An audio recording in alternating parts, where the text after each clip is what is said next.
السلام عليكم ومرحبا بكم عند خوتكم وفي قناتكم يوميات مشرفة تربوية. ان شاء الله تكونوا ملاح وان شاء الله تكونوا كامل بخير يا رب. خبروني واش راكم دايرين فيها مع رمضان ومع الصيام ومع الخدمة تانيك. انا والله الحمد لله يا ربي. انا النهار الاول عييت شويه، باينه بلي صيام وخدمه وكاع. من بعديها تدخل ليها كوزينه نيشان، الوقت ما يكفيش. حاجه باينه بلي الوحده تعيا. من بعد دوزيام جور واليامات الاخرين بديت نوالف الريتم وتانيك. يعني كما نقولوا تنظمي اموراتك وتعرفي كوزينتك ديري تمشيها سي بون صح كل شيء على الكوزينه. وخبروني حبيباتي نتوما تانيك دوزيام جور، يعني كيما انا واش بقالي من النهار الاول باينه بلي راه تابعني النهار الزاوج. شاهيه تخمامي يقعد في الدوزيام بلا باينه، وحاجه واحده اخرى تانيك بار اكزومبل صالي ولا بوراك ولا ايا ما نطولش على خياتي وندخلوها نيشان في الوصفه تاعنا. رولي بطاطا. الحاجه الاولى بديت بصوص فخوماج كيما شفتوني، درت 2 كيسان تاع حليب وزدت معاهم 2 مغارف تاع فارينه. خلطت في الاول الفارينه مع الحليب. الا دارت لك هذوك الحبيبات تاع الفارينه جيبي البغا ميكسور تاعك وميكسيها نورمال. انا تاني دارت لي شويه حبيبات وميكسيتها.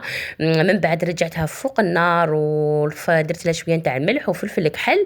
واي نوعيه تاع فرماج عندك في الفريجيدير جيبيها وديريها في لاصوص نتاعك. انا كان عندي فرماج كريمي درتو نتاع البيدو، وزدت تانيك فرماج غابي. شارجيتها بالفرامج. ايا وخليتها تتقال فوق النار كيما راكم تشوفوا معايا. هذا هو القوام تاعها. جات بنينه بزاف. هذا هو القوام، خرجت لي هايله. وتانيك اختكم كانت موجده البطاطا.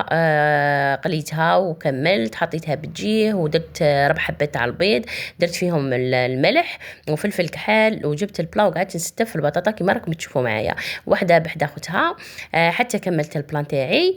وصفه بزاف سهله شيرات، جربوها وديروها في البروغرام تاعكم ان شاء الله في رمضان. وهذيك هي دائما ضربوا عندي طلاب بس تلقاو عندي وصفات سهلين وبسيطين يوالموا العائله الجزائريه البسطاء والمهم. درت البيض فوقها ودخلتها للفور تشد روحها. من بعد خرجتها درت الزر تاع الدجاج كما راكم تشوفوا معايا، قليته فتته الى قطع صغيره ودرت تانيك زيتون دي غونديل ودرت شويه معدنوس، درت فرماج غابي وروليت البطاطا وحطيتها في البلا هكا باش تكون واجده ندخلها للفور. هنا جبت لاصوص فرماج اللي كنت حضرتها من قبل حطيتها فوق البطاطا ودرت تانيك فوقها فرماج رابي وهكا راهي واجده باش ندخلوها للفور باش تدي هذيك التحميره من الفوق.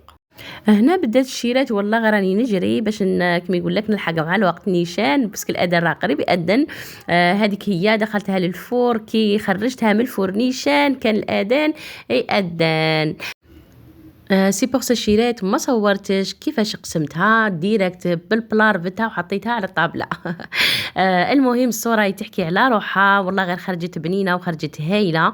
والمهم ما نطولش على خياتي اللي قديمه معايا في العائله نقول لك ما تبخليش اختك بجام، واللي اول مره تشوف الفيديو نتاعي واش نقول لاختي نوريني بابوني وضغطي على زر الجرس هكا باش يوصلك اي جديد، ونتلاقاو في فيديو جديد ان شاء الله. سلام.